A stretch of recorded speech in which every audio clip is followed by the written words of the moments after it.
কষ্ট হৈছে বহুতখিনি, কাৰণটো ইফালে কাৰেণ্টো নাই ৰাতি। তাৰপিছত কষ্টৰ কাৰণে মানে মই নিটৰ আগতে ৰুমত গুচি গৈছোঁ। তাৰপিছত 2 মাহমান তাতে থাকি পেলাই প্ৰিপাৰেশ্যনটো কণ্টিনিউ কৰি এক্সামটো হ'ল। তাৰপিছত আৰু কেঞ্চেল হ'ল নিটটো 3 মে যিটো মানে হৈছিল। তাৰপিছত আৰু ৰিনিট হ'ল। তাৰপিছত 1 মাহ আৰু প্ৰিপাৰেশ্যনটো কণ্টিনিউ কৰি পেলাই আৰু ৰিনিটটো দিলোঁ। দিছোঁ এইটো মই মানে নৰ্মেলে আছোঁ, ইমান এক্সাইটমেণ্ট নাই। মানে যেতিয়া চিটটো কনফাৰ্ম হ'ব তেতিয়া মানে আৰু ভাল লাগিব বেছিকৈ। এতিয়া চিটটো কনফাৰ্ম হোৱা নাই নহয়, সেইকাৰণে আৰু ইমান নাই আৰু এক্সাইটমেণ্ট। মোৰ এতিয়া 5 বছৰটো তাতেই MBBS হ'ব। তাৰপিছত ইণ্টাৰ্ণশ্বিপ হ'ব, কিবা ৰুলৰ পষ্টিং। তাৰপিছত সেইটো গম নাপাওঁ আৰু। হেপ্পীটো আছোঁ, মানে যোনটো মই মানে নিটটো ভাবিছিলোঁ আগতে, সেইটো মানে যোনটো মোৰ হাৰ্ডৱৰ্ক আছিল কণ্টিনিউ কৰিব পাৰিছোঁ। মানে কাৰণটো হ'ল মা দেউতাক চাই পেলাই, মানে কিবা কিবি মাইণ্ডত আহিলে মানে চাওঁ আৰু মা দেউতা আছে, কষ্ট কৰি আছে, সেইকাৰণে মানে মই কণ্টিনিউটো মানে কৰি আছোঁ। তাৰপিছতো ৰিনিট মানে নিট যেতিয়া কেঞ্চেল হৈছিল নহয়, তাৰপিছত মানে অলপ ডিপ্ৰেশ্যন মানে। তাৰপিছত আৰু ঘৰৰ কণ্ডিশ্যনকেইটা চাই পেলাই মানে আৰু কণ্টিনিউ হ'ল সেইখিনিয়ে। দেউতা মা ছাপৰ্ট কৰে আৰু বাট কিবা পঢ়া শুনা মানে নিজেকে কৰোঁ মই। ইমান দেউতা মাকে ইমান নাজানে নহয় নিটবিলাক, সেইকাৰণে এনেকুৱা মানে বহুত ছাপৰ্ট আছে। কাম এনেকুৱা ঘৰৰ যিকোনো কাম হয় কৰি দিয়ে আৰু। কোচিং লোৱা নাই, অনলাইন। হয়। ভালে লাগিছে আৰু পাছ হৈছে যে অলপ ভালে লাগছে মনটো।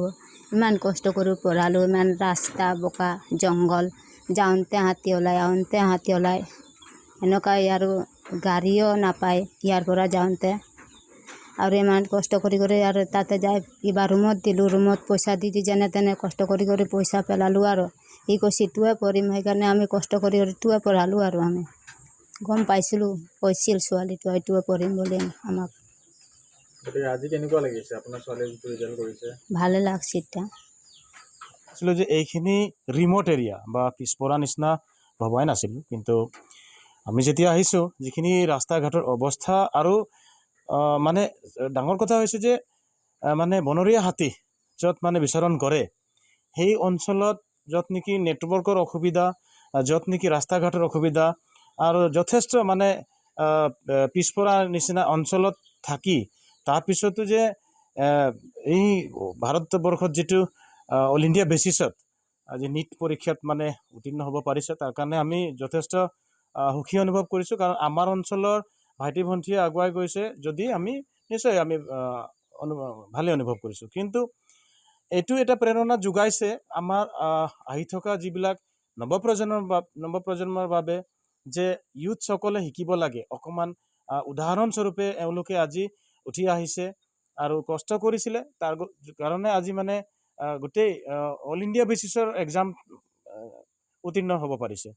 ঠিক তেনেধৰণে এতিয়া জেনজিসকলে যি আজি বেয়া পথবিলাকত গৈছে, কিছুমানে মানে পঢ়া শুনাত গুৰুত্ব নাই, নিজৰ কেৰিয়াৰক লৈ পেলাই কোনো ধৰণৰ গুৰুত্ব নাই, ঠিক এনেধৰণৰ যিসকল জেনজিয়ে মানে আগুৱাই গৈছে নিজৰ প্ৰতিভাৰ যোগেদি, নিজৰ পৰিশ্ৰমৰ যোগেদি, যথেষ্ট সা সুবিধা নোহোৱাৰ পিছতো মানে আগুৱাই যাবলৈ সক্ষম হৈছে, তেখেতসকলে হৈছে আমাৰ ইনস্পিৰেশ্যন বা উদাহৰণ হৈছে।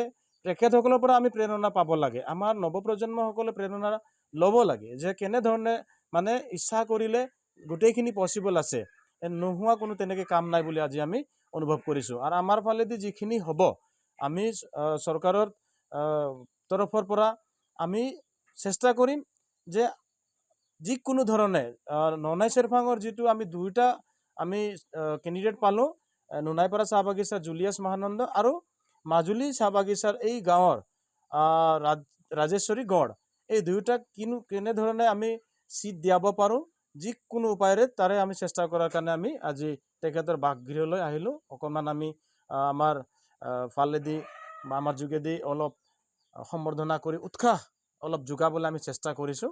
এইখিনি যিহেতু আহিলোঁ, তো আপোনালোকে সকলোৱে চালে যে পথটোৰ যি দুৰৱস্থা, নিশ্চয় ক'ব লাগিব, যদিও আমাৰ MCLA ননেজ চেৰপাং সমষ্টিত নাই, কিন্তু টংলা সমষ্টি হিচাপে, বিধানসভা টংলা সমষ্টি হিচাপে আমাৰ এজন বিধায়ক আছে আৰু তেখেতে যথেষ্ট অভিজ্ঞতা থকা তেখেত। চাহ বাগিচাটো তেখেতে কৰ্মৰত পৰিচালক হিচাপে বহুত বছৰৰ অভিজ্ঞতা থকা ব্যক্তি। তেখেতে নজনা তেনেকৈ কোনো ধৰণৰ কথাই নাই।